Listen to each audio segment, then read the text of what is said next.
Ladies and gentlemen, in the interest of time, I will request participants to please view or download all speaker profiles from help desk in reception area.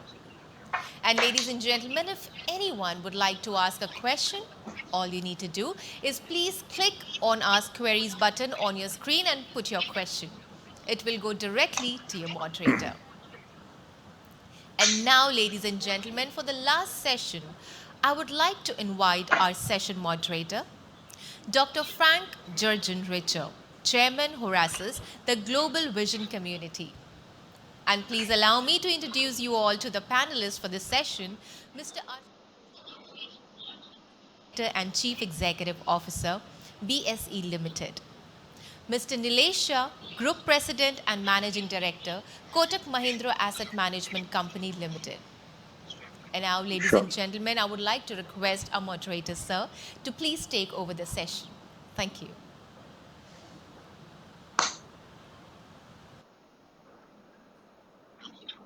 Okay, fantastic.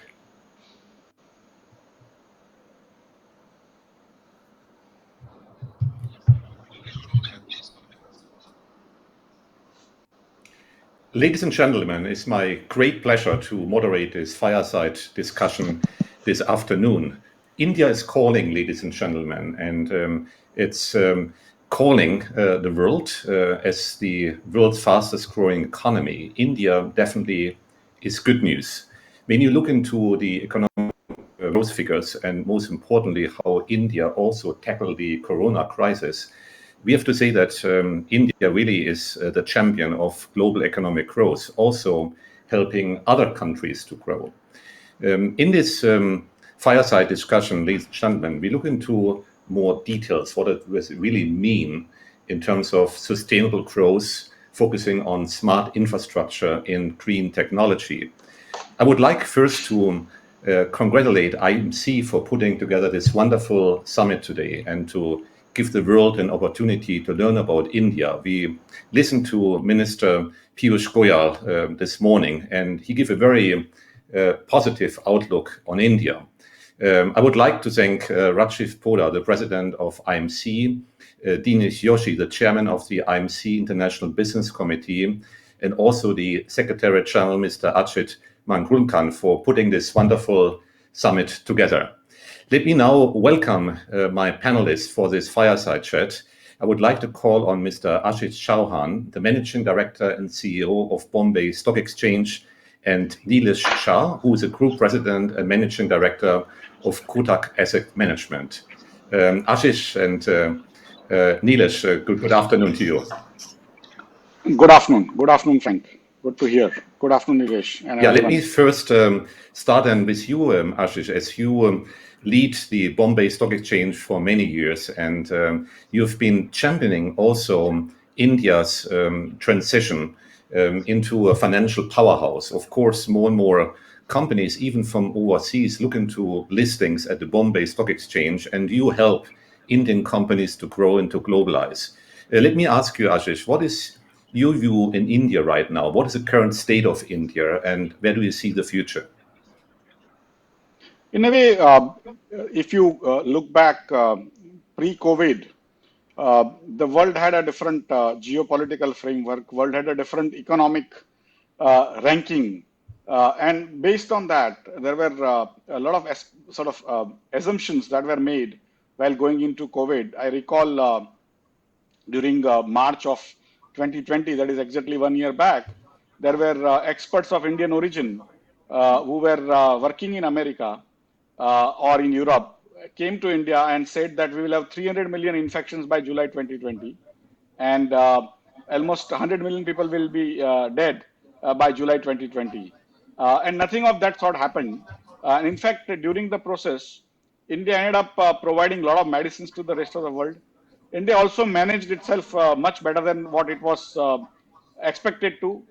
And today, India is not even in top 100 countries in terms of the number of infections per million or number of deaths per million. In the meantime, India also ran the entire world. India ran itself well by providing free food to 800 million people for nine months as well as not having any food riots, not having any sort of legal issues, and nothing else. And so that's where I think Indian society became very disciplined in COVID period. It also led the world in figuring out the vaccines. Today, India is the vaccine capital of the world. And in a way, India acted very, very responsibly. What has happened is during the process, even our economy worked fine. And we had a lot of lockdowns, but still, despite that, we also managed our financial system well. We managed our businesses well. And we managed businesses across the world. So almost all banks all large banks in the world have their back offices running out of India, their software centers running out of India. And all of that were run very, very beautifully. And that has improved the confidence of other countries on Indian business people and Indian capabilities to run itself well as other countries well.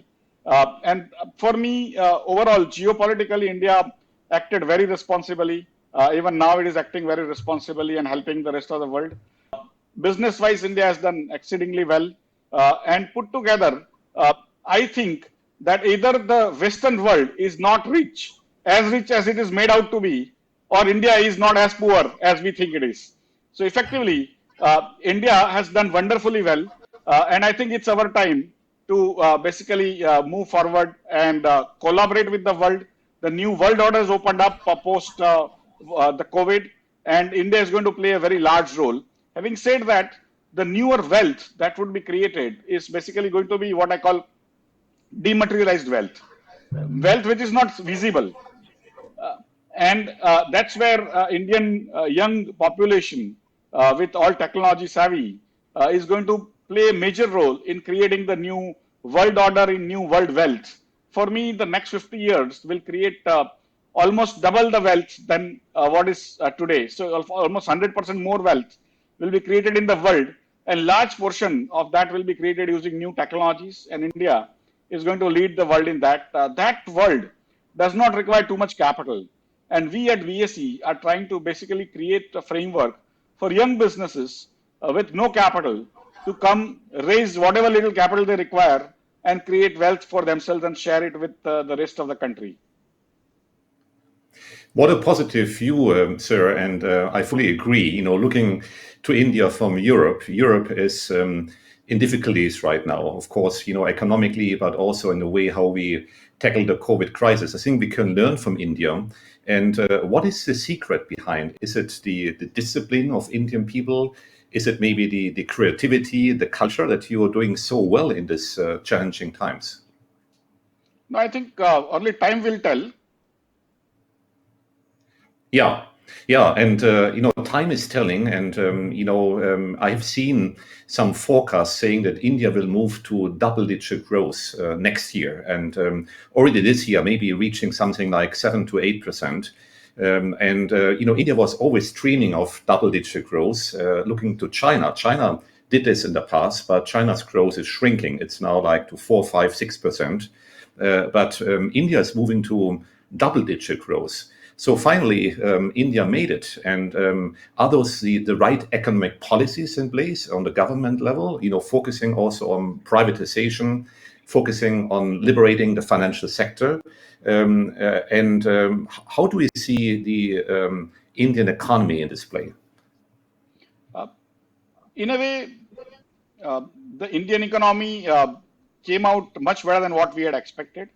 And actually, the financial sector has come out more intact than most people thought. Even banking system is doing better than what we had expected. So overall, India is doing reasonably well. And in terms of the reforms that have taken place over the last 1 year, they have been phenomenal. Many of the reforms on labor, on industry licenses, and even insurance and so on and so forth, we have been asking for last 25 years. In fact, in 91, 92, when India started liberalizing itself, we liberalized the license situations. Each business required license to run, and that we demolished over a period. But still, we did not demolish the red tape. The Inspector Raj, as I call it, was not demolished, and it is still very much prevalent, affecting the businesses in a negative way in many, many areas. And that's where I think this government has taken many steps over last several months that it is now gone into overdrive in reforms. And as it is said, without crisis, it's difficult to even convince governments to do reforms. So I think this crisis, in some ways, has helped government to also understand that they should not be in the business of doing business. They should be in the business of governance. And I think that's what the Honorable Prime Minister also said, that we want to be in the business of governance and not in the business of doing business. That's why the privatization and other things that are happening, many other sort of reforms on farm laws and other areas also very, very good. But of course, there is going to be some amount of opposition to that. But overall, I think the government is doing exceedingly well in doing reforms and getting people to accept those reforms. It's one thing to plan things, but second is to also ensure that the entire country accepts. I think they have been successful. In fact, during one of our meetings, I told Honorable Finance Minister after the budget that although our target of privatization collection of money is around 1.75 lakh crore, which is around $25 billion from the markets in next 12 months. Indian markets have collected already in the previous 12 months almost 4 times that amount.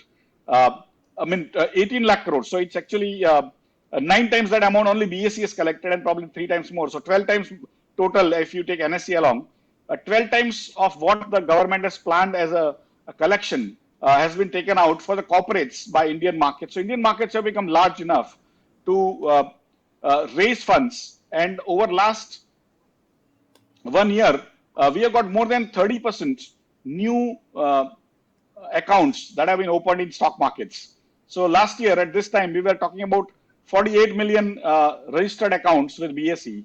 This year, this today, as we talk, we have 63 million total accounts. So we have added literally 15 million new accounts, almost more than 33% in last 1 year alone. So Indian markets are gaining strength. The participation from the small investors is gaining strength. Indian markets have done well. But overall, the raising of funds has not stopped, and we have been able to raise a lot of funds. So I think overall, BSE is very confident of raising funds for not only government but also private sector, and also all our investors are happy today as we talk. Yeah, and I think it's really India's time, sir. Everything is coming together in a good way, as to say, the reform process, and the COVID crisis might have even triggered an acceleration of the reform process because we have seen the need, to improve, and the government responded quickly and decisively. You also mentioned the digital divide. That more and more people now have access to the internet. Open accounts, playing an active part in this economy, and I think that's really key that everybody can join and be part of this great Indian narrative. Let me call on Nilesh Shah, who is just joining us. Nilesh Shah is the group president and managing director of Kodak Mahindra Asset Management Company, part of the Kodak Mahindra Bank. And as we just talked, sir, about people opening accounts, taking part in the economy, what is your view on India's narrative, your view on how India managed the current crisis, and now also your view on the financial industry and the participation of all Indians in the stock market, in looking into investments and being part of this growth story? Thank you, and my apology for little late entry. If we look at history of India, we have seen almost all our peers outperforming us. Japan was war-ravaged, and today they are developed nations. We are way behind them. So is Korea, Taiwan, then Indonesia, Philippines, Thailand, Korea. Then even Bangladesh and Sri Lanka is ahead of us. So clearly, India has to gather pace and correct the mistakes of the past. If we see the transition of India in recent times, we are removing some of the constraints which had curtailed us. We were always high inflationary economy. Now, Reserve Bank of India has been mandated inflation targeting, and we are becoming or we are moving towards low inflationary economy. We were always high fiscal deficit economy, and today, despite COVID-19, relative to the rest of the world, we are fiscally prudent. We always give commanding heights to public sector undertakings. Now we are giving commanding heights to private entrepreneurs. And this transition of baton from public sector to private sector will be really game changer for India. Earlier, we were always infrastructure deficit. I can't say we have become infrastructure surplus today, but we are moving towards that direction where power cut is a problem of distribution, no longer generation, where overnight journey from Mumbai to Pune earlier can be completed now in 3 hours. Earlier, we were physical economy. Now we are becoming physical and digital economy. Put all these things together, India is transforming for better with low inflation, fiscally prudent, more space to private entrepreneurs, physical as well as digital economy, and infrastructure surplus economy. Put all these things together, I will be more bullish about growth in India over the next 10 years than, let's say, previous 10 years.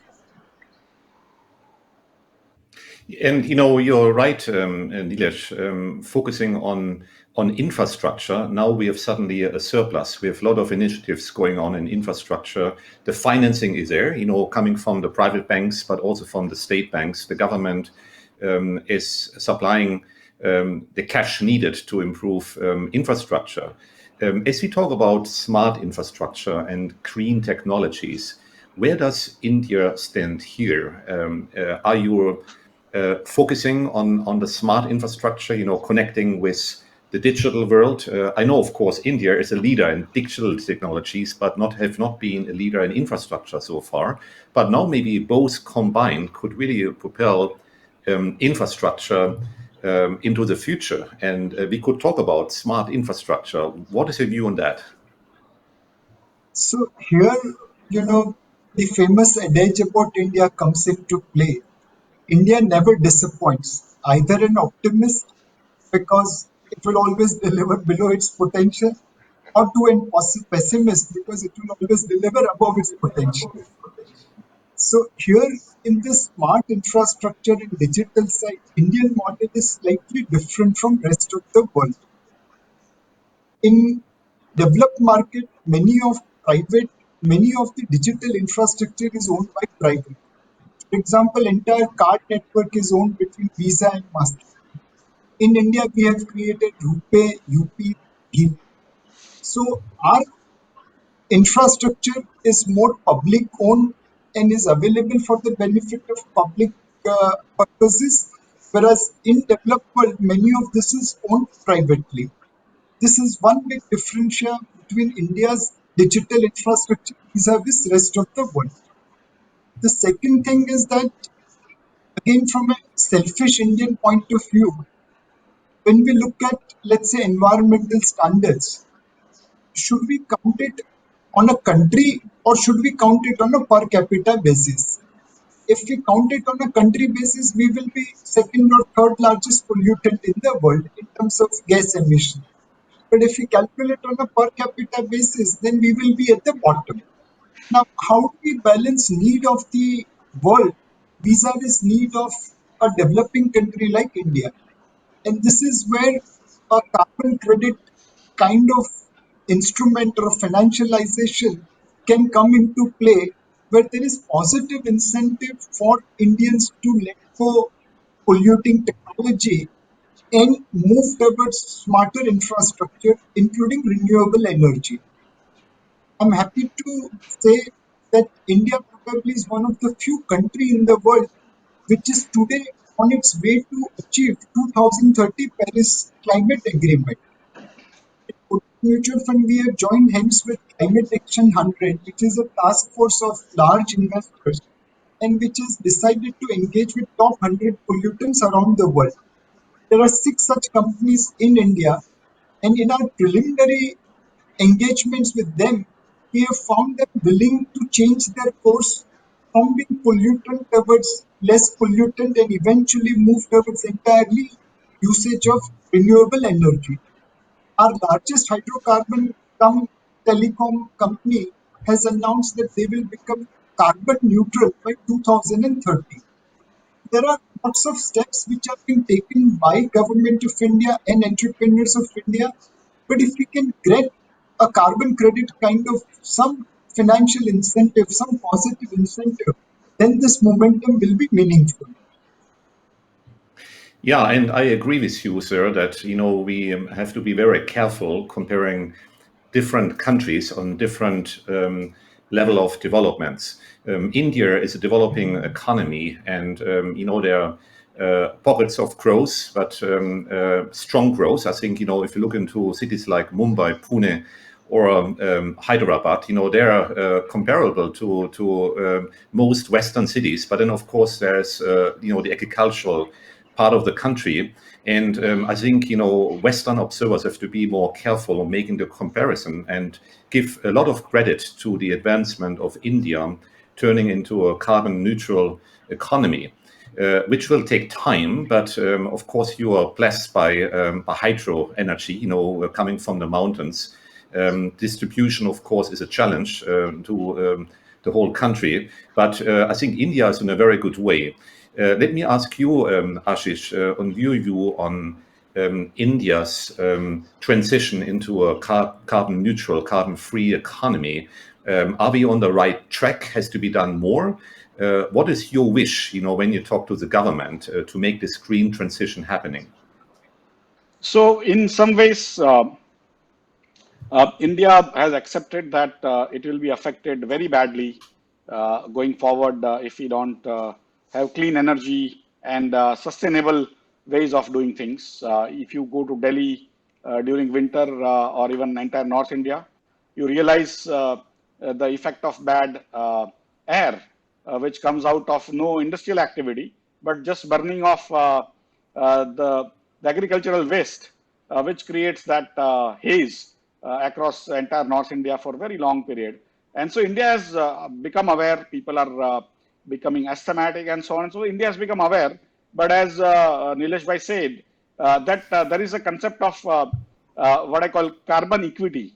That today also, if waste is using X amount of carbon per capita, and India is using say 100%, 0.1x or 90% less. It's like a fat man saying that I need to go for diet, and all the thin guys along with me also must go for diet.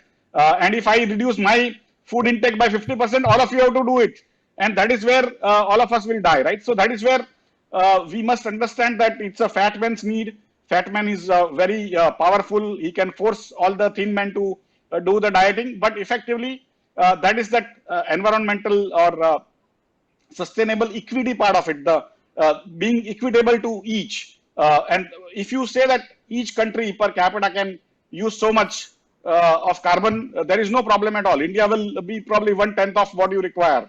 And the remaining 90%, as Nilesh Bhai said, we can actually shift it to you in the Western world at some cost. And so that there is some equity, there is some way to handle it, and a good market can develop. The second part about the infrastructure, I divide now the infrastructure into two parts. One is what I call soft infrastructure.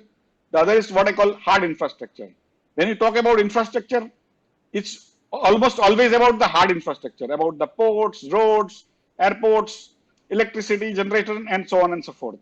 But in my first part of the talk also I said, the future is even wealth and infrastructure is largely going to be about the soft infrastructure. And there, India has leapfrogged. 50 years back, India did not have even one telephone line per 100 people. Even 20 years back, we used to have 4 lines per 100 people. Today, we have 100 lines per 100 people. And they are all 4G. We are now the per capita highest user of bandwidth of the video. Aggregate, of course, we are the largest, even larger than China in terms of, and even our day-to-day life is now completely automated for most people. For example, our mobile payments, where you can transfer money from one account to another account, any bank to any bank, happens at zero cost. In next probably month or so, we will do 2 billion transactions a month. No other country in the world does it. And we have not created monopolies like WeChat in China, a government sort of supported monopoly. This is actually, as Nilesh Bhai said, we have created utilities in NPCI, which is actually running this payment mechanism. Even if you look at our vaccine distribution today, I mean, I am a diabetic for long, and so I was eligible as a comorbid patient. I had to register on a government mobile app called Cowin. I had to put in my Aadhaar card, and I got a message saying I need to go to this particular hospital at such and such time, such and such date. I went there, they checked it out, they had the same thing, and across the country, this is happening to millions of people. It's not a show, it's not what I call a demonstration. By now, I think 25 million people have been vaccinated. And every day, we are probably doing 1.5, 2 million more vaccinations. Why I'm telling you this is the soft infrastructure, even in normal governance framework. Otherwise, the same person like me would have spent like 10,000 rupees or 20,000 or even 100,000 rupees just to get vaccinated to be first in the queue. I had no choice. I had to stand in the queue of the government created a framework, and it is completely automated. The poorest poor guy and the richest of rich guy are both getting vaccinated with pretty much close to zero cost or at most $3 to $4, even in private sector. But all of them are registered. So next time, after 28 days, when my turn comes again, I will be reminded by the same application that you need to go to this place, get it done, right? And so every aspect of our life today, the soft infrastructure, our income tax returns are fully automated now. Our indirect taxes with GST are fully automated. No other country has created what I call soft infrastructure, let alone at the size of the country, which is 18% of world population, has suddenly, in 5 years, from nowhere in the automation scene in governance, has become the highest automated in terms of governance country in the world. And for me, this is just the beginning. Every aspect of our life is going to be about soft infrastructure, and India is huge in soft infrastructure. Our stock markets are completely automated. You can see anything, even our teleradiology, everything you can see, telemedicines, they are becoming very high tech and actually providing tremendous benefits at pretty close to zero cost. And that's where many times you think your investment in landlines as Western countries, and that is infrastructure. For me, that is not required now. Why should I be putting money and call ourselves hard infrastructure? Of course, roads are required, ports are required, electricity is required, and so on and so forth. But idea is what you called infrastructure, large portion of it, the concept has changed, and we are now the world leader in that soft infrastructure. I just wanted everyone, even Indians don't know, but I wanted all of us to know that the definition is changing, and it will come in the books after 50 years. By the time new revolution would happen. Very good point, Ashish. And I think, soft infrastructure could really be the basis and the reason for India's economic revival. And let's call it miracle, because it's really a miracle what's happening right now. And the soft infrastructure really makes it happen, putting the digital mindset, the digital ecosystem behind to drive through this fantastic and phenomenal growth. You talked a lot about also the social dimension, sustainability dimension of economic growth. And let me ask you, Nilesh, if I may, your view on ESG, on environment, social and governance when it comes to investors. As you work with an investment bank, and do you feel that a lot of institutional investors now focus also on ESG criteria? Is ESG something the Indian investment community is very much taken care of? And of course, I will ask you the question as well, Ashish, because you are with BSE and you see it happening. But let me ask you first, Nilesh. So environmental, social, and today has become a benchmark for investors. But it is not that it was not in existence earlier. The house of Tatas, when they started first textile mill called Empress Mills in Nagpur, way back 100 years before, they started with a place where women can bring their kids and taken care there. That was not the law, but for Tatas, that was the social standard. So, environmental, social, and governance awareness was already there in the corporates, but now it is becoming more formal in the investment process of investors.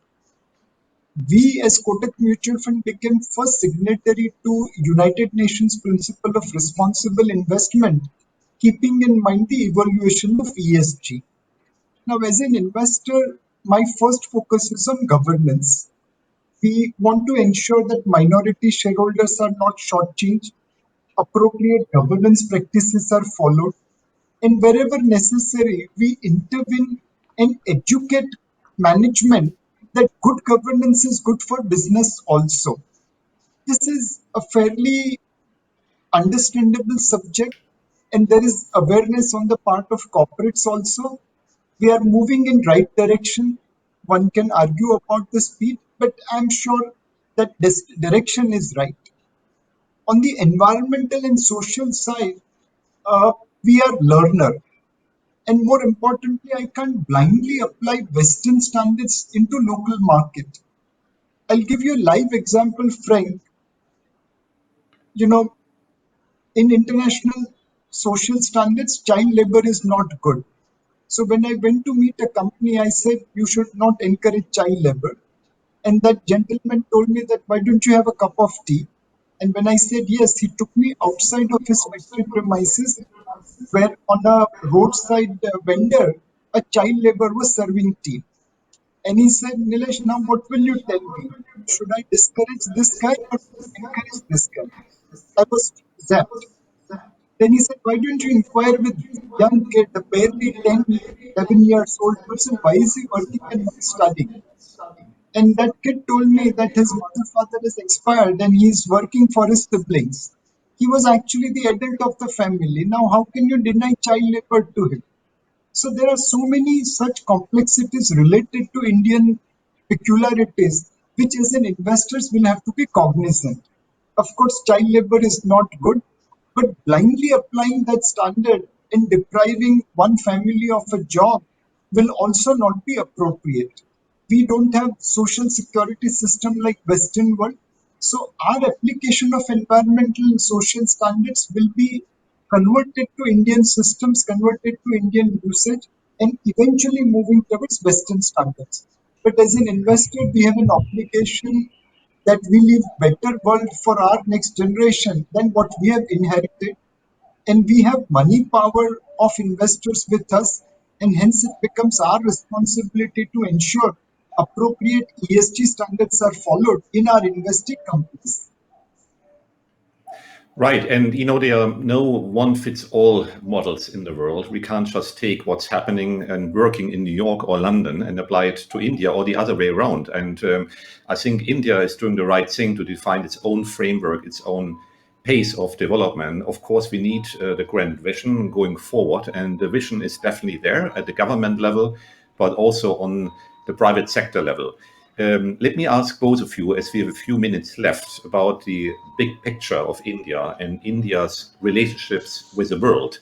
US now has a new government, and President Biden is changing a lot when it comes to its relationships with foreign countries, and America is reconnecting again. What does it mean for India? And do you see a very positive US-India future? And how could the private sector make sense of it? Ashish, Bhai, would you like to start? Thank you, Frank. I think this India-US relationship and India-West relationship is slowly becoming much stronger than before. And even India-US relationship started improving from President Clinton's time. And it's not a one or single president oriented, but it has kind of evolved over many years. And I think in some ways, post-COVID or during COVID, as we are going through the COVID one more phase, I see that West realizing and US also realizing that it cannot be having what I call subservient friends.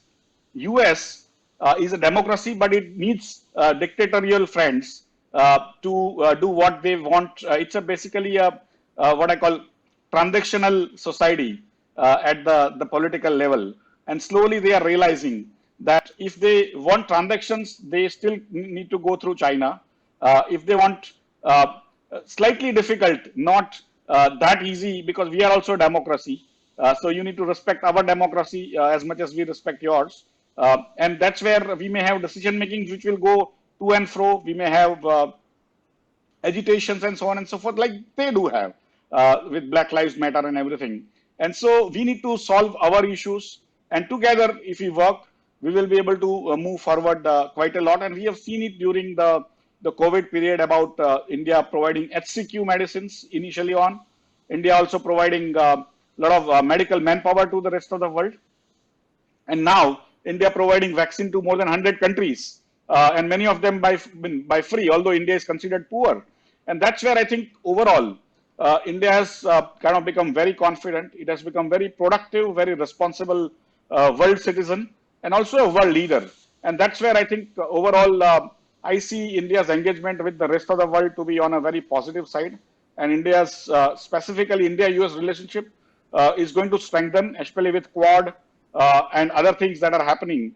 I see even military and other sort of situation wise, India is going to become larger part or play a larger part of the Western world. Of course, Western world also has its own interest, and they need to worry about what they need from other countries like China, even if they don't like them or as competition. Even same with US. So there is going to be a lot of give and take. It's going to be multipolar world, and India being what I call a peaceful emerging power, which has never attacked anyone, and will never attack anyone for that matter, will continue to, in my opinion, be counted more as we go forward, given its scientific achievements and its young manpower, which is highly technologically oriented and is going to create tremendous amount of wealth. I think the world has to look at India in a different way going forward. You know, this a wonderful, almost a summary already, Ashish. I think, you know, this positive view of India's engagement with the world, and hopefully also India playing a greater role in multinational institutions in the future, maybe a seat at the UN, you know, permanent seat at the United Nations, and also as a regional power. I think India is able now to unite, and it's a new spirit of togetherness. Nilesh, what is your view of India's engagement with the world from a, you know, private sector leader, and what is your wish when it comes to India's future role in the world? So Ashish has summarized it very, very nicely. But I just want to talk about two incidences, which is what my aspirations will be for India vis-a-vis rest of the world. Many years ago, Zoroastrians were thrown out of their motherland, Persia, and they landed onto the western shore of India in a place called Sanjan. And the king of Sanjan refused to accept them, saying that we are totally crowded, and sent a bowl full of milk to Parsis who had arrived. And the Parsi priest added sugar into that milk and sent it back to the king, signifying that we will merge with you like milk and sugar has merged, and we will make your life sweeter. And today, when I look at Parsis, they have contributed so much to India's growth. They are India's biggest philanthropists, biggest industrialists, biggest knowledge bearers from science to doctor. It's a matter of pride for us that Parsis have come to India. They are today bigger and better Indians than most of us. What Parsis have done to India, Indians have done to the rest of the world. We should be merging like sugar into the milk and enrich their life and enrich our life. The second thing which I want to talk about, India's IT power or pharma power is very well known, as Ashish Bhai talked about. But I want to talk about yoga.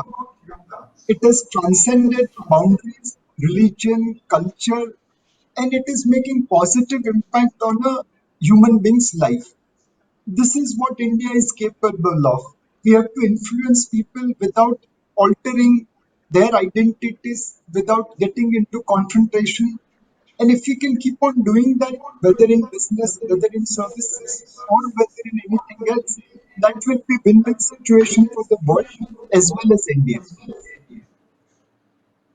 Yeah, I think yoga is maybe one of the greatest contributions of India to the world.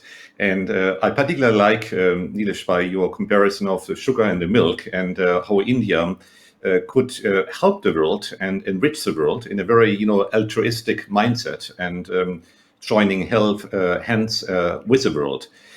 I get signal that we have to come soon to an end with this, fascinating fireside discussion. But I would like to call on you one more time and maybe to give all of us a short summary, a wish, maybe a manifesto for the future. How you see India evolving and how you see India interacting with the world. Ashish, would you like to start?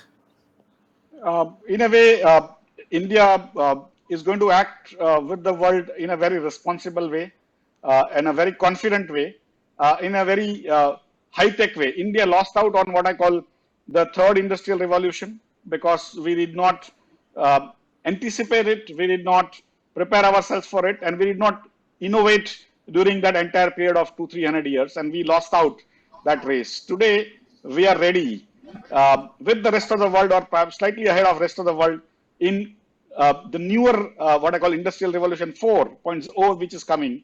And that's where I think India is going to be. And India used to be very distributed, divided 300 years back. Today, India is one. It is very confident. It is very non-violent. It is not very aggressive. It is very responsible. And I think India is going to go on its own path. The rest of the world will have to slowly come to the terms with India's emergence in a different way. Because many times when a new power emerges, there are situations which emerge and people try to resist.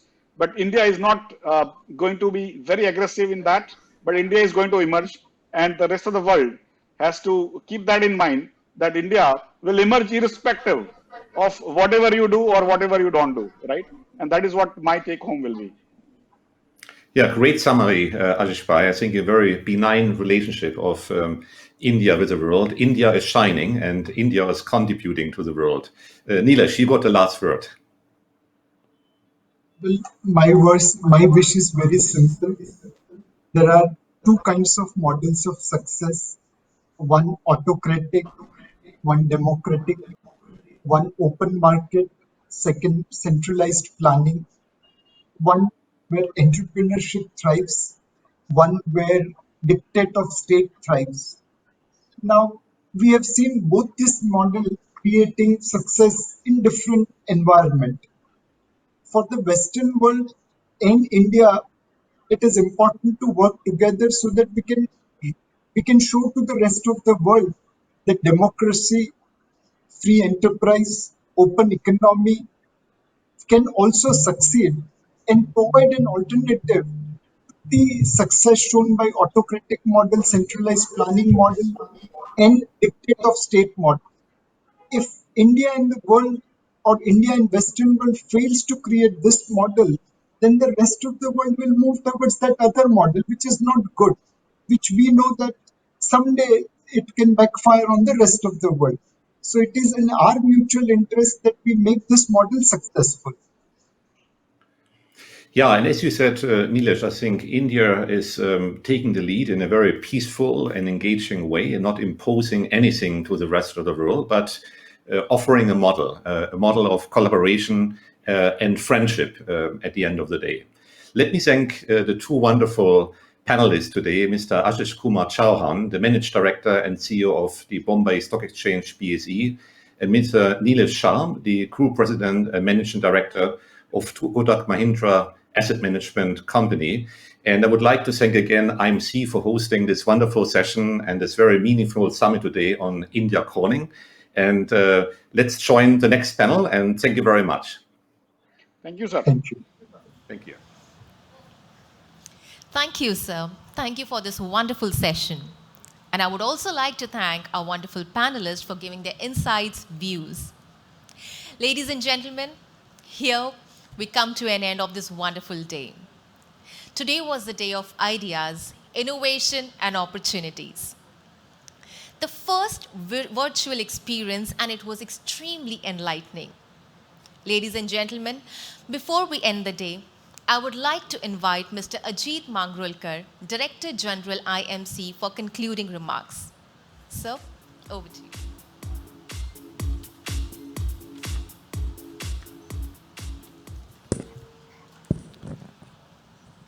Good evening, ladies and gentlemen. Thank you, Zeenath. This brings to an end of a fantastic day, India Calling 2021 by IMC. Thank you all participants, speakers, moderators for being part of this conference. It was an extremely enriching day.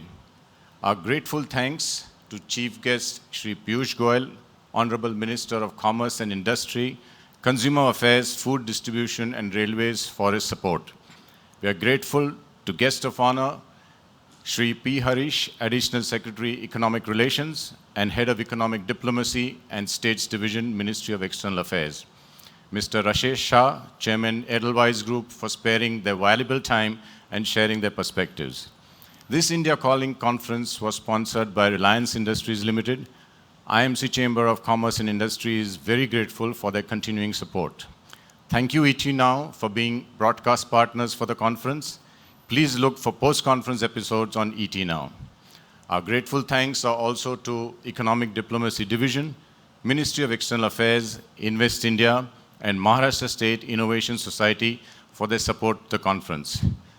Last but not the least, this conference would not have been possible for the fantastic technical support that we have received from our event partners, which is Archers Entertainment Private Limited.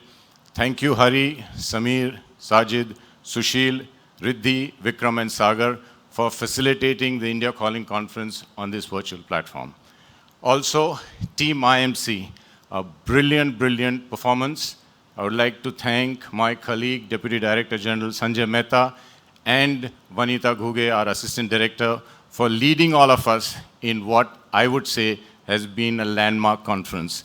Thank you once again. See you again at 2022 India Calling Conference. Stay safe. Thank you.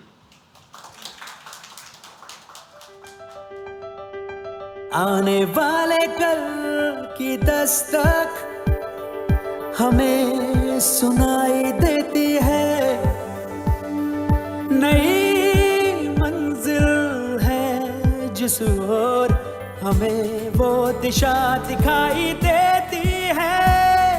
नए India का नया जोश, नए India का नया जोश, नए जोश से निकल पड़े हम, आने वाला कल होगा हमारा। नए इंडिया का नया जोश, और नए इंडिया के सफर में टेक्नोलॉजी की शक्ति लेकर आपका भागीदार रहेगा रिलायंस। नए इंडिया का नया जोश।